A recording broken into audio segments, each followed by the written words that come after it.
Estamos em mais um episódio do O2, em parceria com a NFM e a Oeste Respira. Eu sou a Susana Monteiro, estou aqui também com o Vítor e com a nossa convidada de hoje. Ela nasceu em Torres Vedras em 1975 e desde cedo se dedicou ao canto, foliou na decoração, tem como mais recente projeto a música de comemoração dos 100 anos do Carnaval de Torres Vedras.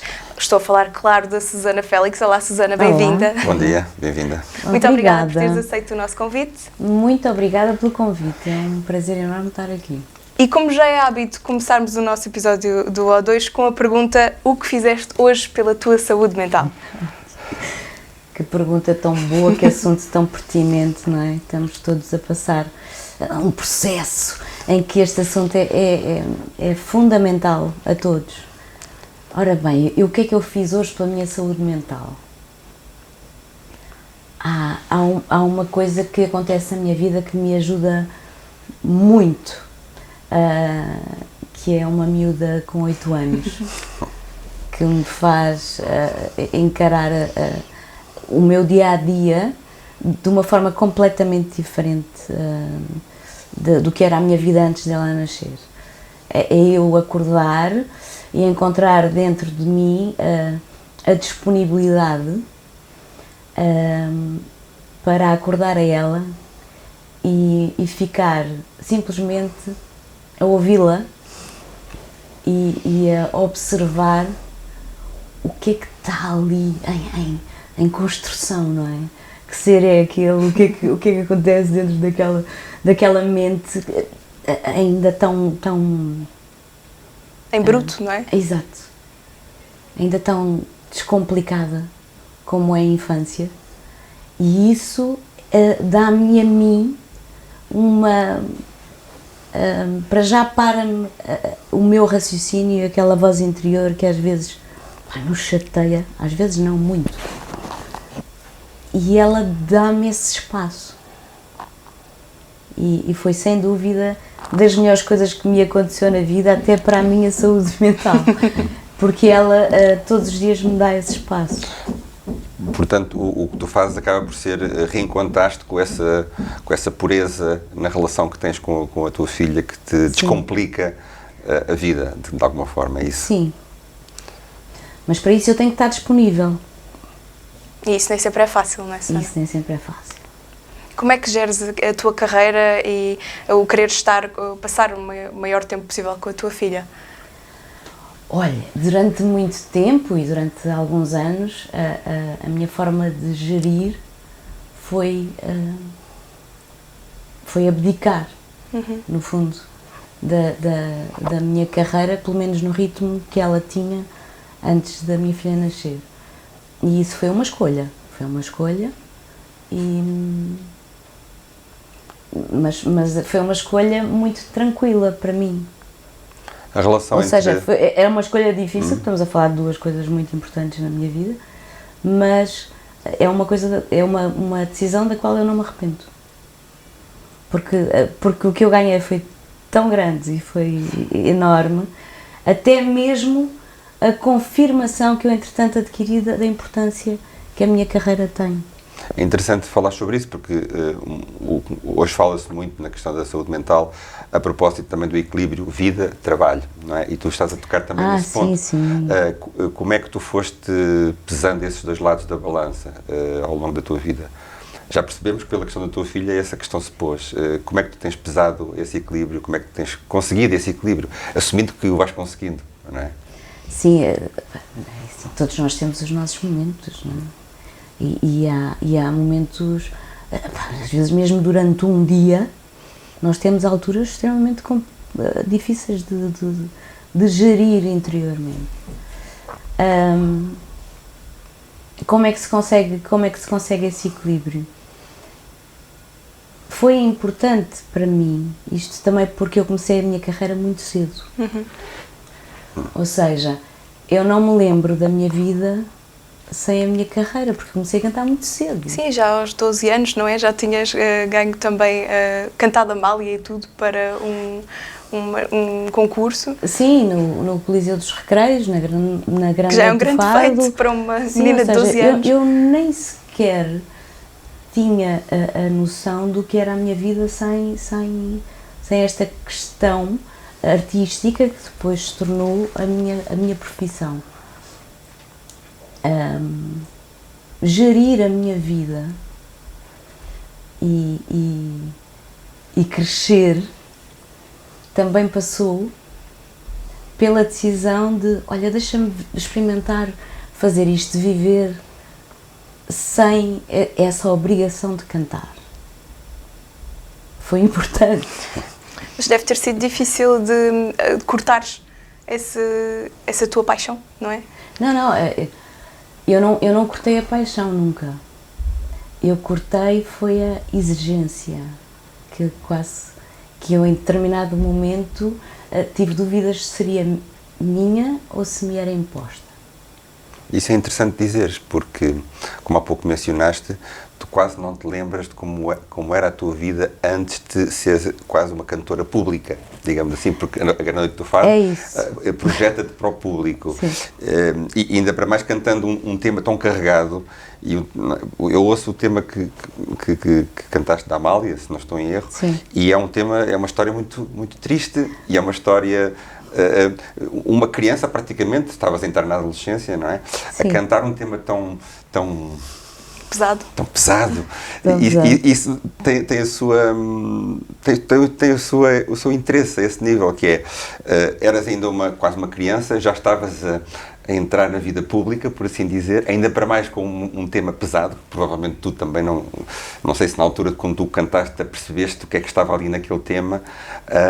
Como é que tu foste vivendo isso? Porque de facto é interessante, tu desde cedo eras uma figura ainda jovem, mas ao mesmo tempo és já uma figura pública, já estás a projetar para o exterior. Como é que isso tudo é interessante? A questão de ser uma pessoa com uma vida pública nunca não tinha importância absolutamente nenhuma para mim.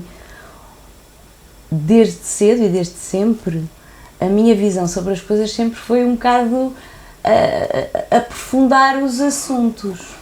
Ou seja, cantar fado para mim era interessantíssimo. Porque a letra é pesada, mas ir a fundo nos assuntos é uma coisa que está em mim. Aliás, quando me perguntam que tipo de música é que tu fazes hoje em dia, o que eu sinto é que sou praticamente uma fadista não praticante. Eu acho que é a minha forma de caracterizar. Porque, na verdade, como artista, como criativo, eu naturalmente vou a fundo nas questões. É isso que me faz escrever, é isso que me faz compor. E isso está em mim desde sempre. Até mesmo quando era criança. Interessante, ou seja, estás a dizer que mesmo quando te é pedido para cantar esse primeiro tema que te projetou, tu não foste alheio ao que estavas a cantar. Não. Foste tentar entender aquela história. Aquilo tocava-me profundamente. Daquela mulher angustiada, aquela mulher abandonada, aquela mulher... já existia muita verdade, eu não consigo racionalizar uma coisa destas. Que experiência de vida é que eu tinha na altura? Nenhuma, não é? Mas havia qualquer coisa que me fazia de alguma forma vibrar aquilo, não era sentir, é uma coisa, é estranho. Simpatizavas com as emoções Não, ser artista é simpatizar com as emoções, com as nossas e com as dos outros. E como é que ser intérprete é isso, não é? É nós encontrarmos verdade e conseguirmos transmitir verdade numa história que nem sequer é nossa. E muitas vezes não é nossa.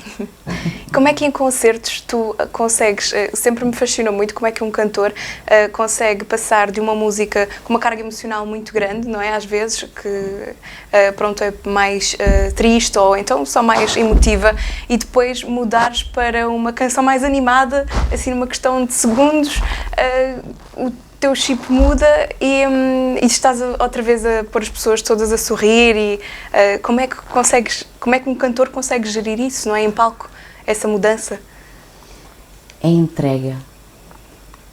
É quando tu consegues parar a tal vozinha chata que tu tens ali e consegues estar só. E consegues de repente viver a letra em total entrega. É uma coisa muito doida porque nós temos muita gente à frente. Eu, por exemplo, sou uma pessoa extremamente tímida. Nós temos muita gente à frente. Se eu tivesse com essa vozinha ligada, a primeira coisa que eu faria era sair dali. E então, o estado de espírito meu, eu falo por mim, não é? O meu estado de espírito eu tenho que me sentir como se estivesse em casa, sozinha, a cantar. Mas ao mesmo tempo está ali aquela malta toda à tua frente. Há ali uma janela qualquer, isto é um bocado. Há ali uma janela qualquer que se abre para nós artistas, que quando acontece e quando nós nos conseguimos entregar sem o receio de sermos criticados, porque toda a gente está ali para absorver, não é? É uma coisa que nos transcende um bocado. É interessante dizeres isso porque disseste nós como artistas e o grande desafio é essa barreira de conseguir entregar sem receio da crítica. Isso de certa forma também é o desafio de todos nós no dia-a-dia, não é? Ou seja, nós no dia-a-dia nem sempre temos esse momento em que estamos centrados em nós próprios e ao mesmo tempo disponíveis para nos entregarmos sem receio do que pode vir do outro lado. Esse drama do artista também não é, entre aspas, o nosso drama no dia-a-dia, nós como vulgares cidadãos? Claro que sim, claro que sim.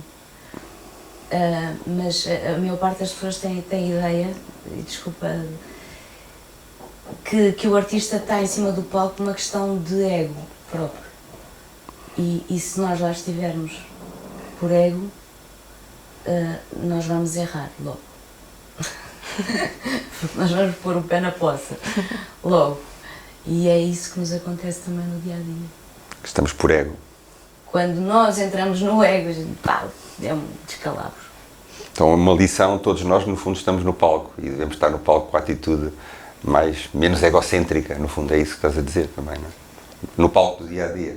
Não, pois, nós não podemos estar, sermos nós, porque é isso que o ego nos faz, os nossos piores críticos. Porque nós, se estivermos nessa autocrítica constantemente, nós estamos constantemente num sofrimento tremendo. E nós vamos querer fugir. E o sofrimento é isso que nos faz. É verdade. Ou seja, levamos-nos às vezes demasiado a sério, somos muito críticos nós próprios e aliás eu queria pegar nesta ideia de se calhar devíamos também brincar um pouco mais connosco e brincar um pouco mais com os outros e eu sei que tu por vezes acabas por entrar nessa dinâmica, tu dizes que às vezes disseste em tempos que às vezes davas por ti a cantar sozinha no supermercado, nas compras, não é? É verdade. E isso são momentos de desprendimento em que nós deixamos de ter esse stress sobre o que os outros vão pensar. Pois não, não, isso é horrível. E esses momentos. Porque às vezes isso acontece-me. E depois dou por mim a perceber-me que alguém está a olhar e com um ar assim estranho. E eu ainda fico a pensar, mas porquê que a pessoa está a olhar para mim desta maneira se eu estou no supermercado a cantar? E isso diverte-me. E eu só consigo viver esta vida se for assim, na verdade. Porque se eu me preocupar todos os dias, tenho que sair muito penteado de casa, porque eu sou uma artista. E as pessoas conhecem? Não quero isso para mim. Exato. Não quero. Não quero mesmo. Falavas há pouco de não te levares muito a sério e eu acho que onde consegues fazer isso é no carnaval, por isso é que tu também és uma foliona à maneira. Os torrienses, no geral, sentem-se muito mais à vontade com eles próprios no carnaval. Sentes que isso se prolonga o ano inteiro ou que se devia prolongar o ano inteiro? Não se prolonga o ano inteiro. Os torrienses são muito pouco gentis com eles próprios, nesse sentido. São tão rigorosos, faz parte da nossa característica. Nós vivemos sempre muito preocupados com o que os outros dizem, o que é que vão pensar, faz parte de nós. Também é uma característica não só terriente, eu diria, da torriense, eu diria quase até portuguesa, não é? O português leva-se também muito, tem esta coisa pesada, voltamos ao fado novamente, não é? Sim, mas nós torrienses somos profissionais nisso. Levam a outro extremo. Sim, não sei se somos um meio também uma cidade mais pequena, mas cheia de inputs, mas está muito no nosso sangue essa questão de o que o outro vai pensar, também conhecemos todos uns aos outros, é normal, não é? É normal. E depois temos aqueles 6 dias de um encarar da vida de uma forma muito mais Despreocupada. livre, Exato. mais saudável. Em que há permissão para brincar, voltamos ao tema do brincar, não é? Pois é o brincar, mas é a permissão que nós temos connosco e com os outros. E de repente o que acontece, mas talvez seja por isso, porque nós somos muito rigorosos e de repente conseguimos fazer aquela festa que contagia toda a gente. Sim, porque o brincar, ao fim e ao cabo, exige sempre uma dinâmica com o outro, não é? O brincar é sempre algo inerentemente social. É uma forma de comunicar extraordinária, não é? Aliás, os ingleses têm a palavra play para tocar um instrumento, para brincar, não é? É a mesma palavra. Isso Ou seja, para tocar música, não é? O play, não é? E esse também é o teu entendimento de brincar. Inteligente. E é o teu entendimento, sendo tu uma pessoa da música, para ti esses dois significados juntam-se muito bem, não é? Claro, então, escrever canções é o mesmo estado de espírito que a minha filha tem quando encara uma folha em branco e tem as suas tintas e imagina qualquer coisa. É isso que nos inspira, não é? E essa liberdade que tu falas da tua filha, porque acaba por ser a inspiração e um regresso a essa atitude espontânea de criar, atitude espontânea de brincar. Reveste muito nela nesses momentos em que ela está em criação, mais pura. Eu vejo-me nela porque tenho memórias da minha infância. Também era assim contigo? Era, sim. Era assim, mas eu não tive tanto espaço criativo. Como é que te expressavas a esse nível? Como é que tu usavas a tua criatividade, que obviamente tens, na tua infância? Como é que tu a canalizavas? Eu fui canalizando, não é? Para ir inventando a vida, não é? E desenhava, cantava, tudo era ao microfone, tudo era, e tentava parar a família para fazer espetáculos, uns tinham paciência, outros não, na verdade, no fundo... Eras um performer desde criança?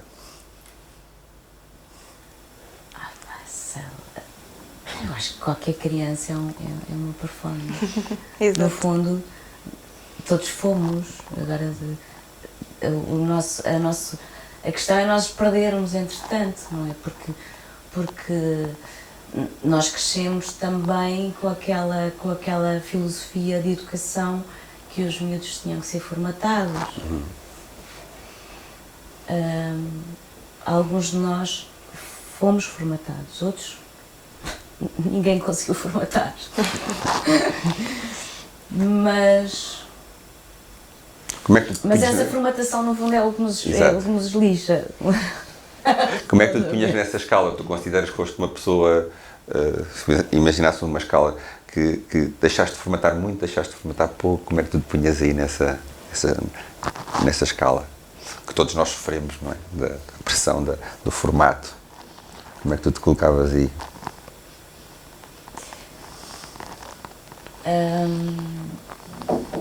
Nós queremos sempre uma aceitação, não é? Por cima, quando somos crianças, nós precisamos, claro, inevitavelmente, dela. Eu tentei.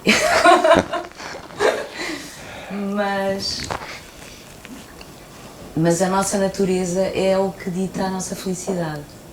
E se nós não... há pessoas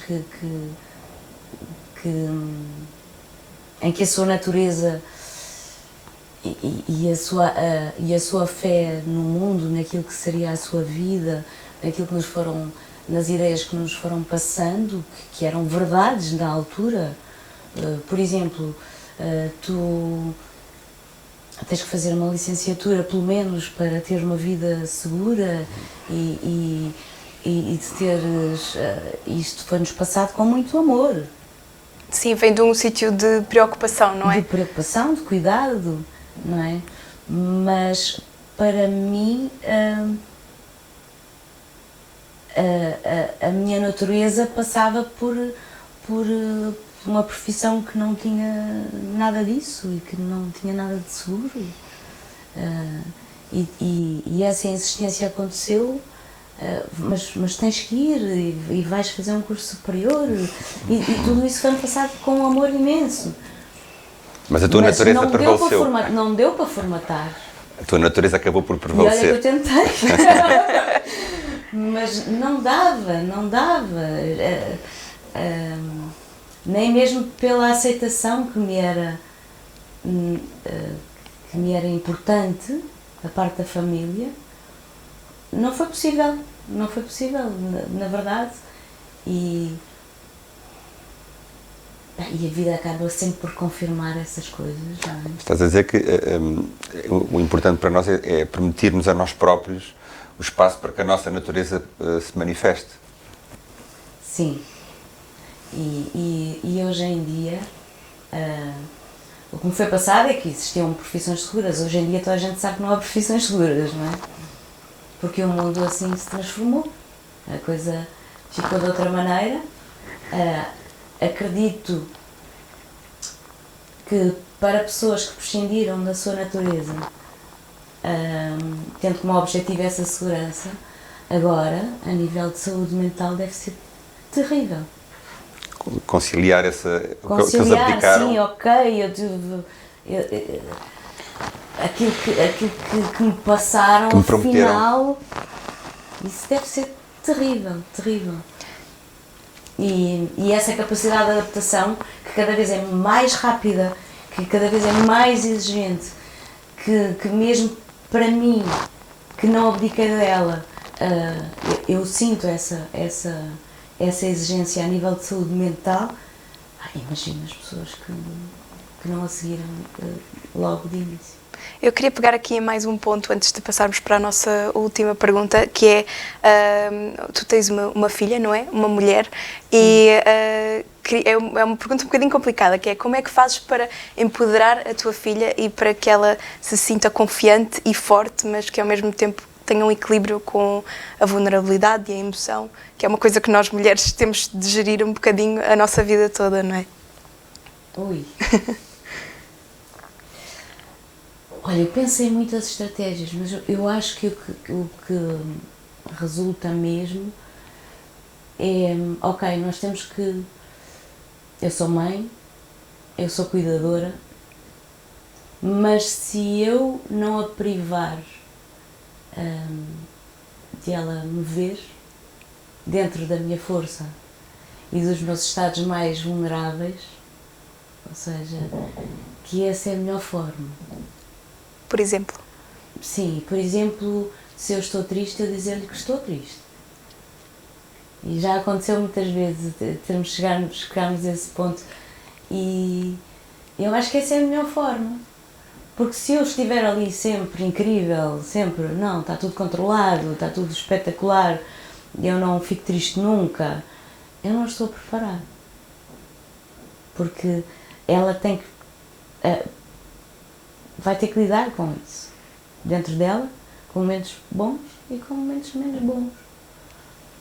E esse passar dessas pequenas estratégias de felicidade no dia-a-dia, eu atrevo-me a dizer que tu acabas por ter estratégias desse nível, como acabaste de apresentar uma na relação com a tua filha, e também mencionavas que uma das estratégias que tu tens, que eu achei fascinante, é que tu utilizas envelopes para transformar coisas chatas em momentos criativos, muito não é? bom. Os envelopes de uma conta d'água ou uma carta das finanças. É verdade. Tu é pegas verdade. nisso e fazes apontamentos de ideias, tornas nisso num ponto de partida para algo positivo. Isso é uma estratégia possível para a felicidade, não? Sim. Mas é verdade, eu uso envelopes de contas da luz e tal, e muitas vezes é matéria-prima para eu escrever. Também porque estou à mão, não é? Estou ali e é uma forma de reciclagem, quase. De reutilizar. Sim, mas isso é quando nós estamos bem, quando nós estamos centrados, não é? É quando nós conseguimos ver coisas positivas no que temos na vida, porque é uma chatice. À nossa volta. À nossa volta. Porque se nós entramos em pânico só, é uma espiral.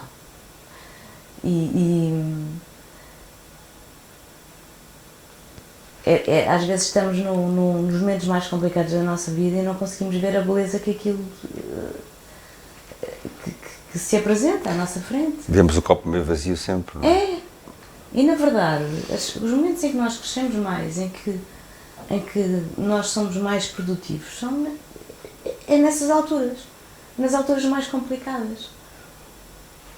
Eu, para escrever uma canção, tenho que ir ao fundo daquele assunto. E ir ao fundo daquele assunto, seja ele qual for, custa. É incómodo. Eu não vou falar sobre um assunto, seja ele qual for, se eu não pensar realmente nele. E isso é chato. Dá trabalho, mas no fundo acaba por ser o princípio de uma coisa bonita e que depois te acompanha. Dás ali uma nova ideia, e aquilo preenche-te. Mas foi incómodo. Interessante isso, e aproveitar isso para talvez encerrar a nossa conversa perguntando, na tua opinião então, nós como coletivo falámos de ti, mas também estamos a falar de nós como comunidade e nós como povo, nós como país. O que é que tu achas, nós como comunidade, e não me estou a referir só a Torres Vedras, mas de forma mais alargada, a nossa família, então, enfim, todas as comunidades em que estamos, o que é que tu achas que precisamos de fazer mais pela nossa saúde mental? Como coletivo. Olha, como coletivo, nós temos que começar a olhar uns para os outros e a ver que a pessoa que está à nossa frente é uma pessoa que lida precisamente com os mesmos desafios que nós lidamos. Que não é uma pessoa que está ali pronta, acabada, não sei, não. Nós estamos todos sempre a lidar com a nossa luz e com a nossa sombra. E estamos sempre no mesmo processo. Se nós conseguirmos olhar uns para os outros, e que isso vai-nos facilitar também imenso para nos vermos a nós próprios com o mesmo amor. Mas se nós olharmos uns para os outros e percebermos que aquela pessoa que está à nossa frente lida precisamente com o mesmo nível de desafios que nós lidamos, a coisa fica logo muito mais tranquila. Se nós, e é uma coisa que eu acredito que nos ajuda a todos imenso, que é se nós ouvirmos mais música, se nós lermos mais, se nós sairmos das nossas dúvidas e abrirmos as janelas que a cultura nos dá para nos revermos e às vezes para pensarmos naqueles assuntos de outra maneira, também nos alivia muito. Se tivermos uma relação, se possível, isso nem sempre acontece, no meu caso acontece, e acho que cada vez é mais pertinente termos uma relação de fé com a vida. Chamem-lhe o nome que quiserem. E se percebemos que estamos todos num plano muito agir, mesmo que não se perceba em todos os momentos, eu acho que a coisa pode melhorar muito.